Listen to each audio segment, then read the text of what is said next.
Oi menina, você tá boa? Porque eu não tô boa não. Hoje o tema é um pouco pesado, mas é importante que a gente fale sobre isso, tá? Bom, hoje aconteceu mais um caso de feminicídio aqui na minha cidade, em Araraquara.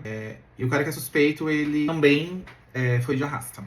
Eu vou tentar diminuir os termos pesados aqui, porque senão a gente sabe que esse vídeo vai cair. Então, compreendam, tá? É o segundo caso que eu me lembro, eu talvez tenha até tido mais, mas nos últimos tempos, acho que 2 meses pra cá, ou menos que isso, é o segundo caso de feminicídio aqui na minha cidade. E é uma coisa que preocupa muito. E por que eu vim falar sobre isso com você? Pra quem me conhece há mais tempo, sabe que eu tô no mestrado em educação sexual. Meu trabalho não tem a ver com violência, não é. Quer dizer, não é ligado diretamente à violência de gênero, que é o caso do que tem acontecido. Mas a gente trabalha com isso constantemente lá e a gente fala muito sobre questões de gênero, né? E aí é uma coisa que é muito importante que a gente reflita, porque muito se fala que a gente não pode ter educação sexual nas escolas, que a educação sexual ela é totalmente jogada para debaixo do tapete como se fosse algo que não é necessário. E é aí que a gente vê o quanto ela é importante.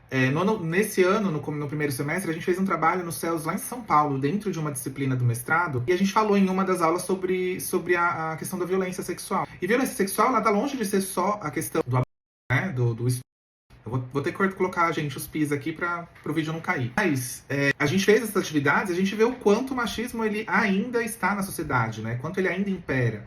E é importante que a gente pense sobre isso também. Por que a gente não pode ter educação sexual nas escolas? A quem interessa que não haja educação sexual nas escolas? É muito importante que a gente reflita sobre isso. Porque, não sei se vocês sabem, e eu posso trazer esses dados aqui de maneira mais concreta, com fontes, mas só pra gente introduzir essa discussão, sim, grande maioria esmagadora dos casos de abuso sexual de crianças e adolescentes acontecem por pessoas que estão ligadas a essa criança. Geralmente são pessoas dentro do círculo familiar, são pais, são avós, são padrastos, são tios. E se a gente tivesse educação sexual nas escolas, talvez a gente conseguiria mitigar esses casos, porque a criança saberia como comunicar esse tipo de situação.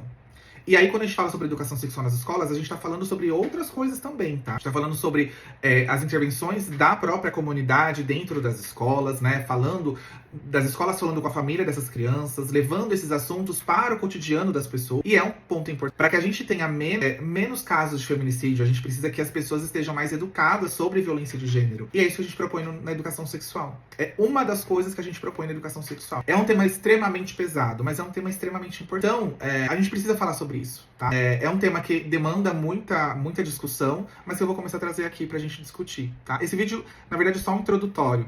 Mas a ideia é que a gente comece a falar mais sobre isso aqui, tanto nessa rede quanto lá na rede vizinha, tá bom? Por enquanto é isso. Mas fica aberta a reflexão aí, tá bom? Beijo, menina!